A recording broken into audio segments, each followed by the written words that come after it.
Hello and welcome to Just Keep Writing, a podcast for writers by writers to keep you writing. I'm Marshall. And I'm Will. And joining us this week is Greg Lockard. He is a writer and editor of comic books. His graphic novel works include Trick Pony, co-created with artist Anna David for Comixology Originals. It is the story of Jimmy Thomas, a gay rodeo star well past his prime, and his strange journey home with his trusty best friend, his horse, Emmylou. Really want to read that one. I haven't read that one. I can't wait. Liebestrasse, if I'm saying that right, Liebestrasse is a historical fiction graphic novel that Greg co-created with artist Tim Fish, also Comixology Originals. It was nominated as an outstanding comic book for the 2020 GLAAD Media Awards and listed by the New York Times as one of 10 comic books to celebrate Pride. Greg contributed a script about the Ray for the DC Pride 2022 anthology. As a freelance comic book editor, his active client list includes Comixology Originals, Tiny Onion, Stout Club, Distillery, and others. Greg is currently editing Blue Book, co-created by James Tynion. Is that right? Tynion, yep. Co-created by James Tynion and Michael Avon Omeg. GLAAD Award nominated The Oddly Pedestrian Life of Christopher Chaos, co-created by James Tynion IV, Tate Brommel, Isaac Goddard, and Nick Robles, and the Eisner nominated series Phantom Road, co-created by Jeff Lemire and Gabriel Hernandez Walta and others. Greg is edited for the Vertigo imprint at DC Comics. He has worked on numerous titles, including Dial H, The Unwritten, 100 Bullets, Brother Lano, Sweet Tooth, iZombie, The Kitchen, Fables, and American Vampire. In May 2024, he joined Tiny Onion as talent manager while continuing to edit comic books for the company. Thank you so much, Greg. Welcome to Just Keep Writing. I'm stoked. Thank you for having me. Thank you for reading that. I realize now I need to edit my bio. No, it's awesome. I apologize for butchering any names in that list, but I love reading a whole list of stuff. That means you're doing awesome stuff. Yeah. It's cool. It's you don't like stop and think about it while you're doing it, right? And then when it's all in one place like that, it's then it's just nice. I love it. Yeah. Shows that you've done a lot, which is great. Yes. Yeah. It is really, knock on wood. I'm really grateful. Like, there's a lot of good books on that list, which is really cool. So we're stoked to have you. And we are. Although Nick wasn't here in the intro, he is here now. So we have another person in the room as well. I'm going to pass it over to Will with our typical first question. So take it away there, buddy. All right. So Greg, we ask this of all our guests, and we ask you to describe your career in 3 words, and they don't even need to be related. Whatever comes to your mind right away.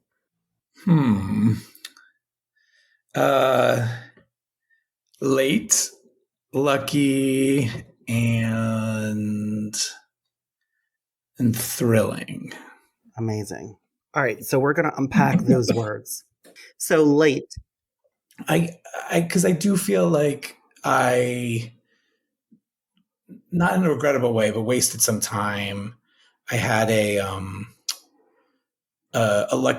internship with DC Comics when I was like in an undergrad, but then didn't get back to the company until 5 years later, and was just kind of behind, and then was in another role behind the scenes for a while until I moved over to the assistant editor job at Vertigo that we were talking about in the intro.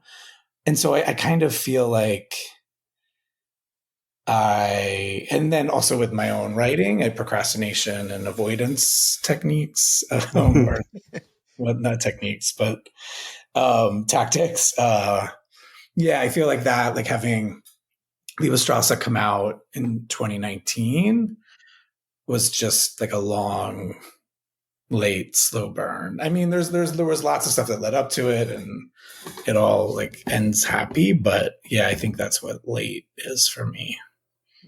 And what about lucky? Lucky with the internship was very lucky. Like I got, it was like a phone. It was an early internet email application. And I can still kind of see like the Warner Brothers Internet 1.0 version of their website in my head because I had refreshed it so many times 20 whatever years ago. And then that just led to a phone interview that for some reason I just did really well at, and then got the gig, and kind of everything grew out of that. So that was pretty lucky. Amazing. And what about Thrilling? Thrilling. I got to work with most of my hero writers, at least on the comic book side. I got to work at one of the biggest publishers in North America of comics. I even, like in a super nerd way, got to work with a bunch of the characters that I love from DC. So all that stuff is thrilling to me. So what about, like, what made you want to write comics specifically? Actually, it's very timely. Peter David, who unfortunately passed away this week, was one of when I, in like the 90s, the X-Men boom or the comic book boom at that time. But for me, it was X-Men first. I pretty quickly noticed like the credits box and like that there were like real humans behind all this, and that there was a lot of humans too, which I thought was really cool. And so I think, and this, I could be obviously rewriting history, but like I followed Peter David and other writers in a way that I don't think my peers were at that point. But yeah, he kind of swept me into X Factor and Incredible Hulk at the time. And then over to Aquaman, and he was, there was the therapy issue of X Factor, and there was like a lot of Shakespeare and Greek tragedy, and he just had a really like nice like literate mix that just kind of just totally grabbed me. And so I had wanted to be a writer, but I was always a big reader. But like that time period when I first started reading comics, I like immediately thought like, this is what I have to do somehow. That's amazing. Yeah, that was issue 93, I think, of X Factor. That he did the therapy. Yep. Joe Quesada drawing. Yeah, which was great. I know. Yeah, his Havoc made me gay. I love it. That's hilarious. Mine was Bishop. I was really into Bishop growing up. I mean, they all were hot. Like, Bishop and Havoc had those like motorcycle or like, it's kind of cringe, but like pseudo military outfits that we probably shouldn't fetishize. But they were still hot when you're like a young gay kid. True. Yes. Yeah. You know what I mean? Like, you're just like, that's amazing. All right. So you kind of talked about, so do you feel like your internship is really what helped you break into comics? Yes, because even though I ended up like not getting right back to DC and like kind of floating around, I met a fellow intern who was an art student, and we paired up on like to do a mini comic together.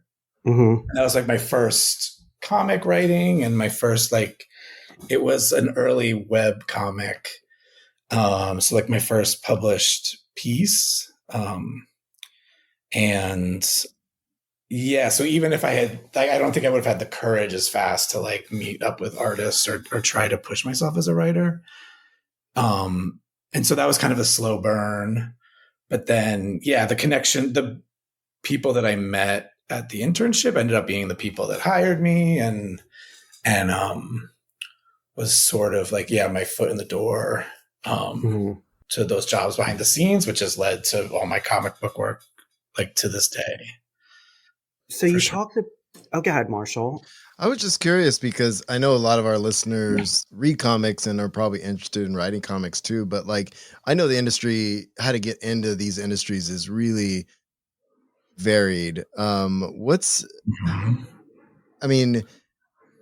the standard way people get into the industry, the writing side of it now? I'm just curious as someone who a lot of us haven't published stuff, and we have so many things we like to write. And I'm a teacher, and we study these things, and it's like it'd be really cool to advise people to, like, I don't know, point them in the right direction. But I obviously, if there's not internships and things like that, like, is it conventions? Is it, I don't know. It's just I'm just curious how it is these days, because I know it's pretty difficult to break in. Yeah, it's difficult. If you can draw the comic yourself, I think it's just starting and getting it up there. I think the great thing about like the industry now is, it's hard to get followers off Instagram these days and the algorithms and stuff like that. But so many artists I've discovered as an editor have been through social media, and that you don't need to make a zine like we did back in the old days. And you don't need to go to conventions. Like, you can do it all from like the safety of your home or the library or wherever you have access to computers. So I think that's this. Yeah. But if you're a writer who can't draw the comic, you need to work with one of your peers. And I always recommend, like, not necessarily, this, like, again, using social media to connect with artists. If you're not like in a school situation or in like a situation to meet artists, getting on the internet and finding people whose art excites you and talking to them like a colleague, right? Yeah. And a fan, and just meeting artists that way is, because the thing that every editor and every publisher is going to look for is finished samples. Yeah. So, sure. Maybe don't start with your sci-fi epic or your fantasy epic. Start with short stories. Start with a 4-page comic, 8-page comic that you and a artist partner can finish together and show that, like, you can collaborate and that you have something that people can read. And then, like, just kind of like writing prose, then you are a comic book writer. Like, even if it's not, like, it's still self-published. I mean, that's how I did zines and mini comics until very recently. Yeah. And it still continues, right? Like, I still do them for the ideas that are no one wants to pay for. Cool. Yeah, thanks. It was just popped into my head. It's a great question. It's a hard one because it's like the most convoluted. Everyone has like a different convoluted answer. And I'm not sure if I hope mine is useful. Well, and it's just, we talk to published authors too, and every single author comes into the business a different way. And it's just interesting to see what the other, what the other side kind of sees as people are trying to break in. I just find it fascinating. So I met Greg when we were at FlameCon. He was actually they had something called micro mentorships. And for anyone who doesn't know, FlameCon's like the largest queer Comic-Con in the United States, North America. And Greg was actually my mentor. And so we talked, and your advice, Greg, really helped. And it did set me on this pathway of where I'm going to be heading, especially this fall and into next year. So thank you. I'm really excited. And you did. I think you pointed out something really good, because from everything that I've been reading is that there's like no one way to get into comic books. Right. It's one, you just have to create one. That's like the biggest advice that a lot of people have been given. And if you're not someone who draws, then collaborate, which is really super important. But now let's go back to you, Greg. Let's talk about Liebestrasse for a minute. And it's a historical fiction graphic novel, and it's set in Berlin during the rise of fascism. What made you want to write in that period, and also like a very queer story at the forefront of it? I didn't want to. It's great. Well, this is a good thing. I think this is very applicable to the podcast, or what I've listened. It was a creative challenge set by Tim Fish, the artist and co-creator. And he had for his day job, he had been in Poland and was looking at the memorials there and found that like it was clear to him who was queer because they were in they were not listed with families, right? Like, so they were the victims of that those genocides. Was some of them were gay. So, and he wanted, and we wanted to kind of, and we knew those stories, like, I mean, I think to a lot of queer people, like the pink triangle, like, is something that we're aware of, but I don't think like, well, in addition to just acknowledging the Holocaust, like, I don't think a lot of Americans know about that part of it. So we wanted to tell a story that took place in that and focused on those lives. And so we set out to write a short story. And I struggled with the subject matter and the research greatly, but we kicked the idea around for a long time. Tim and I had done mini comics together. So, and we had been friends for 15 years by the time we started on this story. So there was like a really easy collaboration in that. Like he knows my communication style and I know his art style. And it was really cool to build that together. But yeah, at a certain point, we decided that we kind of wanted to focus on the life that was in Berlin, because I think a lot of queer people don't know some of that stuff, and that there was this vibrant community in Berlin before the war. And so we wanted to capture that and maybe focus on the community that was destroyed there. And yeah, we kind of tried to also it's a subject matter that's really covered in World War II and the Holocaust. And we want to be respectful and also real and kind of stay in a lane that of a story that we felt really, once we locked into it, we could throw ourselves into. And yeah, that was like 10 years ago now, almost, I think, where we started. Yeah. Wow. Nick, go ahead, ask your question. So kind of a follow-up question. With Marsha and I, we did our MFA. We had someone that did a historical fiction piece as well for their thesis project, and the amount of research that went into it was just unfavorable for them in that project. So I kind of want to hear a little bit about your take and the research that went into it, especially when like it's not widely advertised. Like, this isn't something that I feel like there's a lot of information out on there. How did you go about doing the research to making sure you did get it right? And then how did you use sensitivity readers if you did? Those are great questions. We gravitated toward, I started with like academic, like scholarly stuff about Berlin, and there is a book, Gay Berlin, and I am blanking on the author's name, but that's a great piece of nonfiction, and that was kind of like our gateway.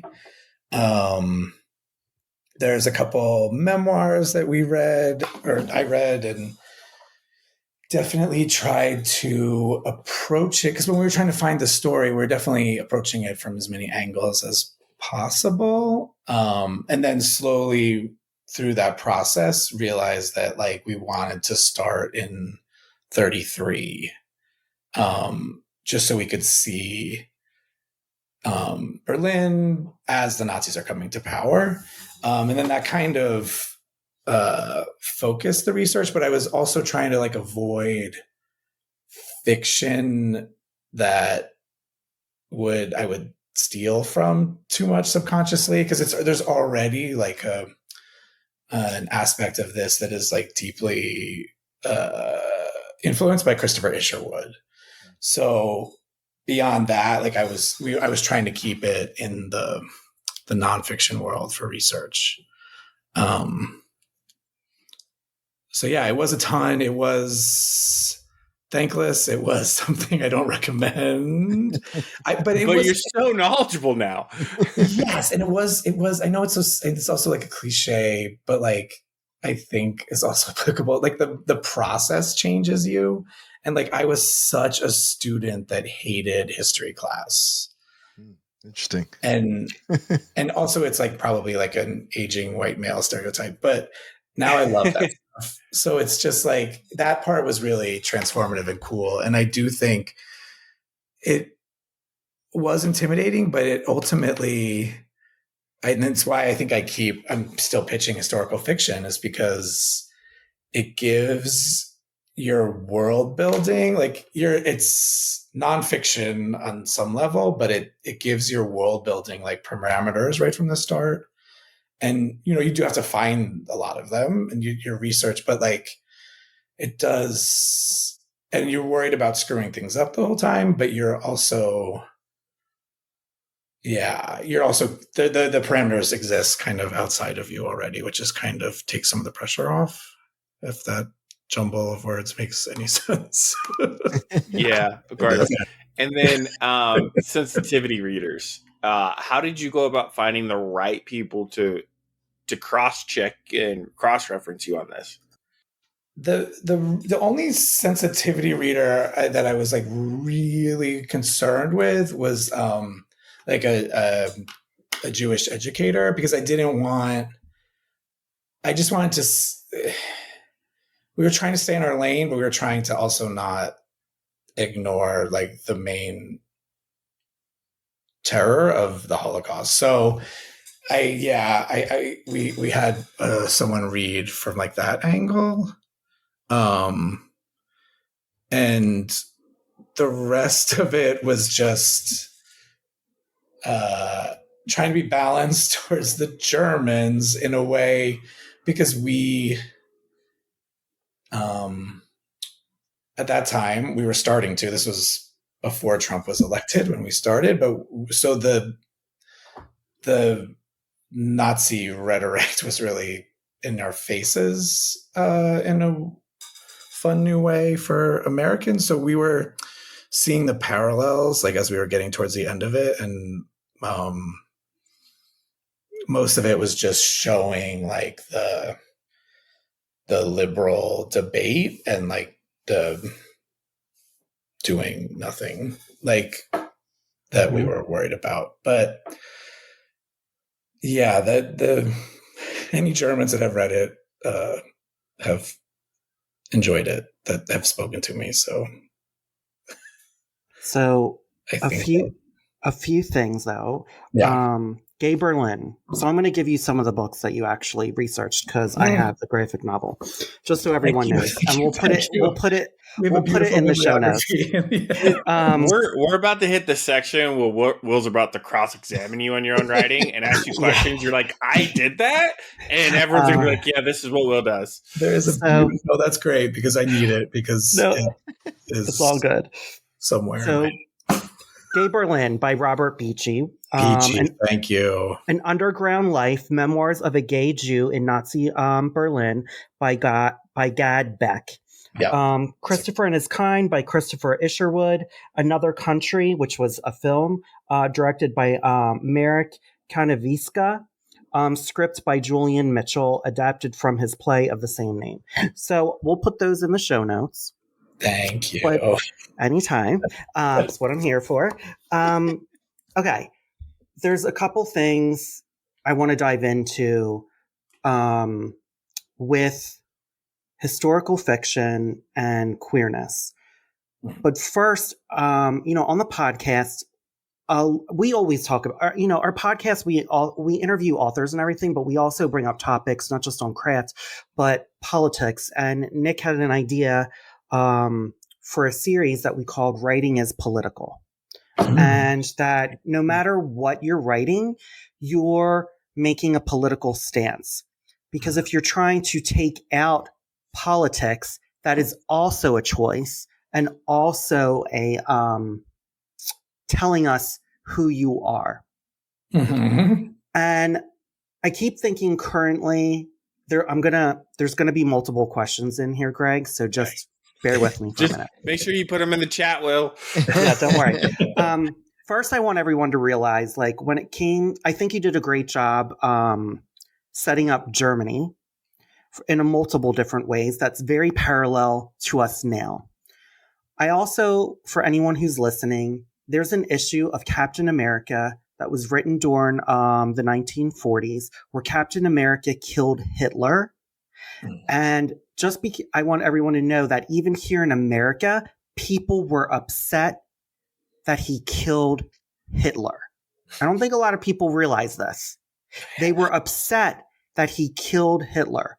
It is the same way that there is Nazi rhetoric happening now, and people are upset that we call out people like Elon Musk, Donald Trump. I'm going to have people coming for me. And multiple things. So I think there's this idea that people think, if I was there, I would call it out. Most likely, you wouldn't.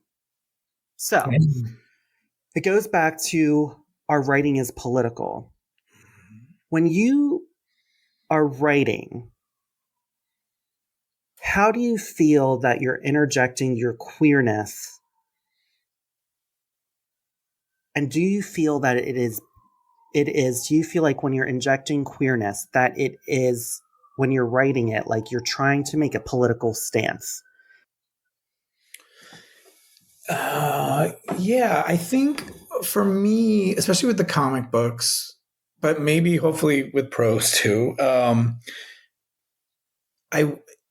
I had worked so long behind the scenes that I knew if I got a chance to be paid as a writer, I would want it to be like the most personal mic drop moment, like that I could create. Like, so everything I was pitching or everything I was working on was always super gay, super queer. So yeah. So when I got that chance with Tim and I got that chance with Liebestrasse, we had already done mini comics that were gay and like this just had this. So that was the story. This had to be that. I don't think like consciously, I remember at a certain point we saw the parallels to Trump in America today, but like, I don't think we were conscious. Tim might have been, and Tim, because Tim is smarter than I am, Tim might have been conscious of it sooner. And obviously there's like the inherent, like going back to that place is political, but I don't think I didn't see this parallels until we were deep into it or done with the first short story. So there was never like a moment where I was like, yeah, whoever reads this is going to learn that just talking about moving to Canada isn't going to be enough. We're going to have to punch Nazis in our lifetimes. Like I didn't anticipate any of that, or I wasn't smart enough, but I am very glad. Like it was obviously, I absorbed everything and was aware of what was happening, but like, yeah, I didn't consciously until we were, the thing I do remember is when we this short story, we self-published, we got approved for the book. And then once we were working on the book, Tim and I do remember having a discussion about limiting the swastikas and limiting the like obviously using them where appropriate on costumes and stuff like that and flags, but so at that point we did want it to be able to be correlated more. Like we didn't want American readers to be like, oh, that's Nazis, that's Germany. Like we did at a certain point want to show the parallel. So maybe I'm revising my statement, but because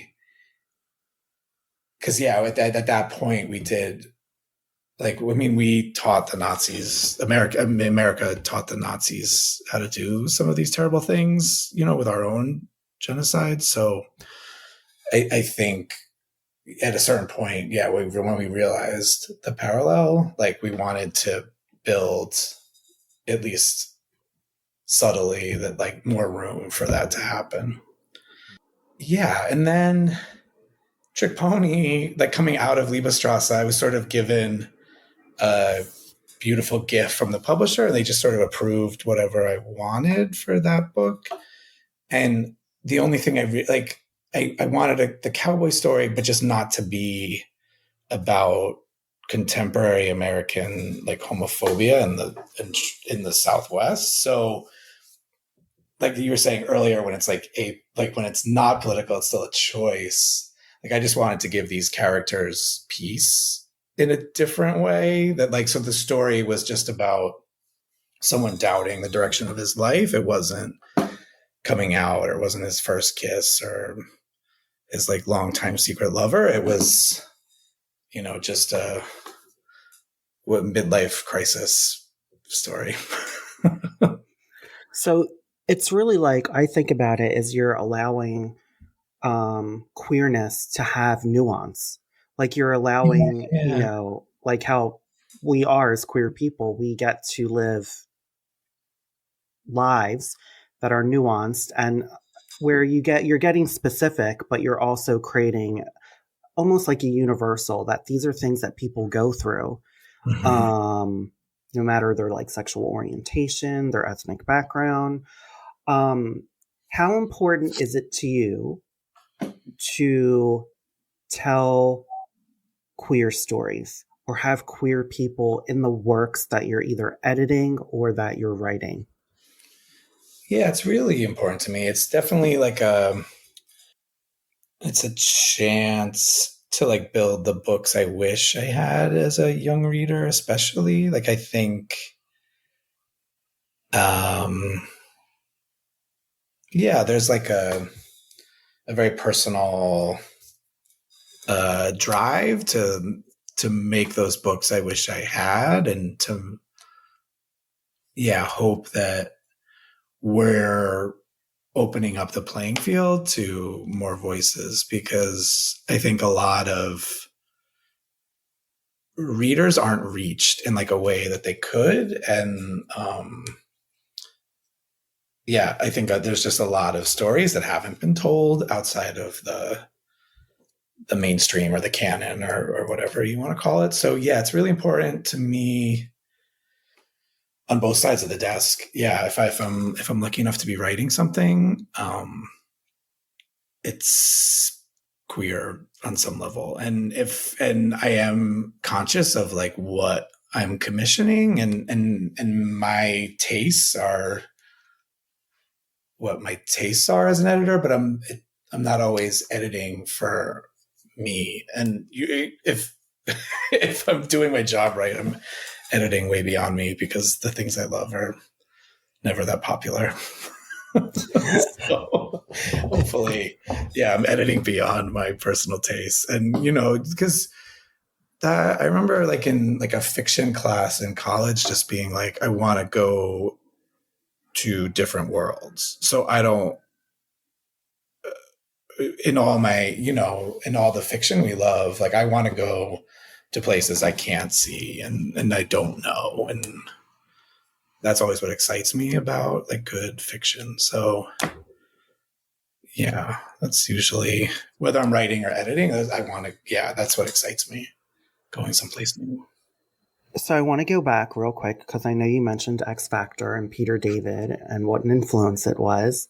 Was it like the X-Men specifically that really drew you into comics? Was it that like, this is just a future thing for all of our listeners, because we're going to do a 4-part episode, like cool. Me and some of the crew, about the X-Men and queerness, because it really does affect like us. I wish Brent and LP and Shingai were here, because we talk about this a lot on the podcast. Is it 4 parts now you're doing? Yeah, we're doing 4 parts because I broke it down because I was like, no, this is not a one episode. And yeah, I like have it down because I started thinking about like X-Men, right? Yeah. And like as a kid of the 90s, you know, like we grew up in like the 90s boom, and X-Men for me was so, it resonated so much because it gave a way to like, you know, really think about what it was like to grow up different and then for society to hate you. So was X-Men like a big thing for you? And like, or was there other heroes that kind of got you into comics that really like you just resonated on a level with, and why? Yeah, I mean, Betty and Veronica Double Digest was like my real origin, and I still love them. But yeah, X-Men, Fantastic Four, I think at that time was Tom DeFalco and Paul Ryan. I loved. Yeah, I was pretty voracious reader, and luckily I had like a library that had comic books at that time and like the floppies, so I could read beyond my like babysitting money. But yeah, but I also was like, I mean, Peter David bringing me to Aquaman was interesting because like DC was really vibrant at that time too, and I had like a gravitated towards like the Super Friends cartoon, and like that delightful campiness was like already in me. So like seeing Aquaman and then that stuff at like the 0 Hour like 90s crossover, I kind of cheated on Marvel pretty quickly. But yeah, the X-Men was big for me. We mentioned Havoc, we mentioned Havoc earlier, and like his little brother like sense of self-worth, you know, kind of, and like measuring like that I related to pretty deeply. And you know, the mutant angst and the puberty transforming you and making you a monster like that. Yeah. Like I wasn't conscious of it at the time either, but like, yeah, it was definitely real deep, real quickly. Yeah. I love it. Yeah. That whole 90s through like Generation X with Chris Bachalo, and I kind of fizzled after that stuff, but then like Grant Morrison, like New X-Men, brought me back briefly. And I dabble, but I've never really. I have, and I am occasionally scared of X-Men fans on the internet. Oh yeah, that's hilarious. I mean, I have very strong opinions about how it's written. And you should, and those are great. And it's a passion. I mean, I think Spider-Man fans are pretty intense too. It's funny to, yeah. I pick it up when like a friend is writing it or a colleague and try to. But yeah. Would you ever want to write those books? Yes, if like I could do like Alex Summers and Lorna Dane, like, but like, yeah, all those kind of like the X Factor that I love doesn't exist, right? And every time they bring back the title, it's a different lineup, and it's all cool. And or like the Excalibur, like I think, and maybe that's good. Like writing the Ray was fun for that DC Pride issue because I was a fan of the cool, like the 90s costume, but beyond that, like I didn't have like a heartbeat connection. Mm-hmm. So yeah, I think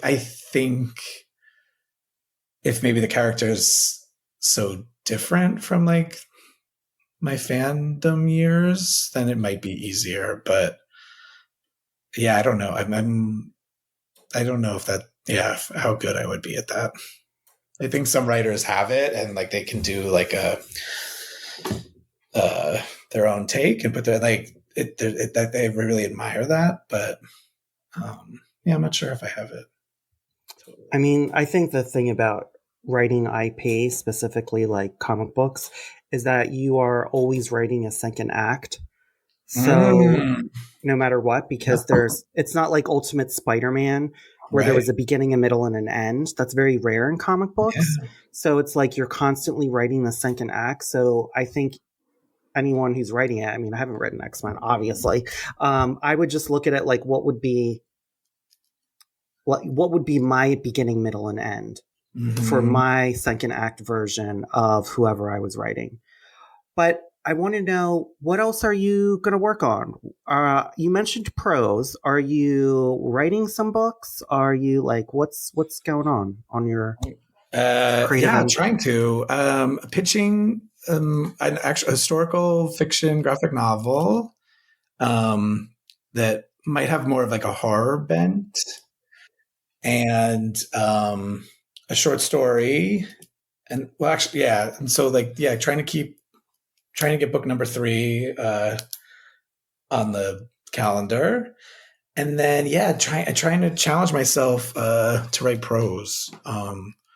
So yeah, I've been fiddling with a novel recently. And that's the Matt Bell, y'all did a deep dive into Never Be Done, right? Wait, is that?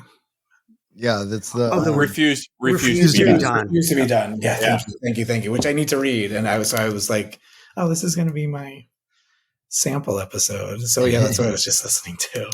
Oh, amazing! And I'm going to start I don't know if you know Jamie Attenberg's 1,000 Words of Summer. It's like a mini writing challenge, and it's starting this weekend. So I'm going to try to push through on the prose stuff, like and tap into that. Like 14-day, 2-week challenge. Do you have a pitch for us for the prose book yet? I do, but it's either so dumb it's brilliant, or you will shoot it down. I wouldn't shoot it down, Greg. You're my guest. It says would. I'm here to hype you up. No, thank you. It's really early days. He'll let you down privately after this. I'm not ready to cold pitch. No, it's all good. It's all good. But yeah. No, it's like, I mean, I don't know. It's gay romance, but maybe a little more, I don't know, I guess more representing my Jersey roots. I'll say that. Oh, okay. I grew up in Jersey. I get it. Yeah. Well, I was going to say, Will's going to love that. Yeah. Hopefully. Okay. Well, then that'll be my tease. And then I'll come back. It's right up my alley to an extent. You know, I grew up in a very, very urban neighborhood in Jersey. There's so many book recommendations I get from Will, and he's like, "Oh, I love it." And then I start reading. I'm like, "Yeah, no wonder it takes place in the cities that you like, love, cherish, or grew up in." Like, I'm so confused on my end, though. Where did you grow up in Jersey? I grew up like Caldwell, Verona, that area. Yeah. I know of it. Yeah, my dad worked at Montclair State. Oh, amazing! Around that area. Yeah. Cool. So my next question for you. Okay. So you're also I have like a million. No, I'm kidding.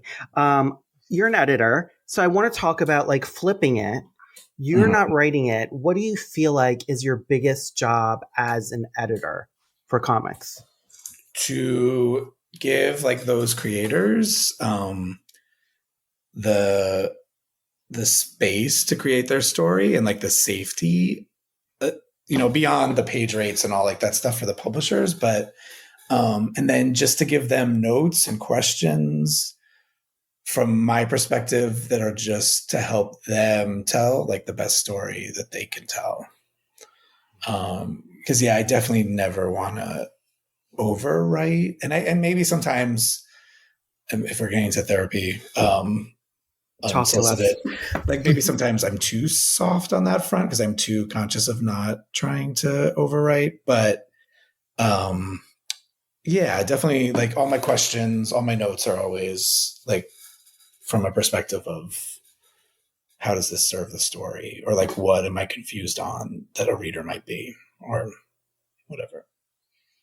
Amazing. So recently you have become an editor for Tiny Onion Studios. Yes. Can you talk about your role as editor and how it differs maybe from like editing when you edited for DC? because from what I've read and listened to, like you kind of have these retreats that also go on with story pitches and everything and with the artists. So I'm just wondering, like, can you talk about your position and then also kind of talk about like what's different and what's really like fun about it? Yeah, it's a really cool new company. James Tynan started a production company, and which is Tiny Onion, and the books I edit now full time. I was editing freelance for him, so not much has changed in that. But it kind of, and then the other projects, like kind of what you were talking about, are we did a writer's room for a 12 or 13 part comic book story that's being kind of team written in like almost like a television style, where James Tynan and Michael Walsh are the co-creators, and they wrote and drew the first issue, and then they're going to write and draw the last issue. And they're sort of like the head writers in the writer's room. And the other 4 writers are splitting up the other issues of the series. And so, yeah, that was what we were doing like retreats for recently. And sort of part of like our model working forward is books like that, or books, we're doing production, we're doing editorial services, we're doing, we just ran a Kickstarter for Ian Bertram and his art book. So it's gonna be like a mix of comic book projects that are paired up with, we're not the publisher of, like we pair up with Image, Dark Horse, Boom for all of James's books, and for these new books that we're creating with James and also with other creators. So it's a little bit, it's not a publisher, but yeah, it has production and editorial and marketing departments. And yeah, it's a really cool, I'll say brilliant idea by James. He's just got such a great mind for the industry, even though he has always just been a freelance writer. I think he took his time at DC, which, led to him writing Batman and it becoming a big hit, and has really wisely invested in his creator-owned books and his future and his career. And this company is really cool and has a lot of hopefully community and comic book world connections that will like kind of be good for the industry too. And we'll see. It's early days and it's really exciting for sure. That's awesome. So for our last question, we ask this of everyone, and it's, what keeps you writing? For me, what keeps me writing is that thrilling contact high of new ideas. And then I don't love the process. I'm working on that. But when you get to that point, which I did with Liebestrasse, I did with Trick Pony, where the characters are like speaking to you in that like hippy dippy way, and you're writing things in that flow state that you don't necessarily remember when you go back through those drafts. And I think that like beautiful connection to something that's like inside me for all the scientific reasons, but like feels outside of me is really magical and super addictive, and I never want to stop. All right, I'm going to just ask you a follow-up question. Okay, to that answer. Well, have we ever done that? No, we've never had. But you know what? Whoa, you just said I like to be a first. You just said something that I've been talking about my writing group, and I want to talk about how you feel about the relationship you have to your art, because I just heard you say does something scare you about getting ready to write or experiencing that? Because I have been my writing group is probably so tired of me saying this, but I refuse anymore. Last year was like a changing point for me. I finished a play that was really difficult to write because it's probably the most personal thing I'll ever write in my whole entire life. But it suddenly changed something in me into my relationship with my art. So I want to know, what fear are you having around your art? I think that like just like a textbook fear of failure, and I think a fear of like that ultimate rejection or like not being worthy, which has also pushed me into like overachiever mode at various times. But like the current, and that's, I mean, that for full disclosure to your listeners, that's what I'm like one of the bigger topics in my therapy is about, is like procrastination as a self-preservation from success, that, you know what I mean, like preventing like anything from happening, good or bad. And like I've been trying to undo, because I told myself for a while that it was like the pressure is making diamonds, and you're not a rock, like you're the pressure, whatever the story is already in you, and the pressure that I'm putting on myself is not necessarily what's making the diamonds. So yeah, I really struggle. Like the daydreaming is easy. And then, the, like you were saying, like the finishing it is hard, or the working through it is hard, because once it's down, and that's the refuse to be finished. But like that once it's down, it's good or bad. And it's not what it looked like in your head. But it's definitely like my struggle, which I don't think totally directly answers the question. No, it does. So like fear is the ultimate cock blocker. Yeah. It is. Because we've been talking a lot about this in my writing group, because I'm on fire right now, creatively, in multiple different ways. Good. But I think the biggest thing is what we were talking about. Like, I'm in the middle of a sort of a second draft. We'll call it a second draft, right? Okay. And everyone's like, you just got to get this shitty first draft out. And I went back on them and I said, nope, we're not even going to say that anymore, because that's not what it is. Yeah. It's a sketch. I'm not having that relationship any longer with my art, because that is a part of me, and that is just sketching out what I think. So no longer, like, I've really changed the way that I have my approach to my art. Even when I'm drawing or I'm painting, I used to be really, if anyone's ever listened to the podcast, especially early on when we were recording, I was fearful. Like, do I have worth? Do I have something to say? And all of that has completely gone out the window. So Greg, I want you to have fun. Thank you. I want you to remember that what we do is fun. Yes. And that is the relationship we have to have. I feel like as queer people, we are even harder on ourselves. And then when you talk to people of color, and then queer people of color, you hear that they constantly are holding ourselves back. So I'm telling you right now, Greg, go have fun with it. Refuse to have the relationship of fear and that you're not worthy, because you are, and you can do it. So I'm not accepting this anymore. And so everyone around me, I'm saying the same thing. No longer. What we do is fun, and it is hard work sometimes. We have to sometimes dig deep into what we want to create, but we are no longer having this thing of being not worthy. You are here, you are worthy, and it is happening.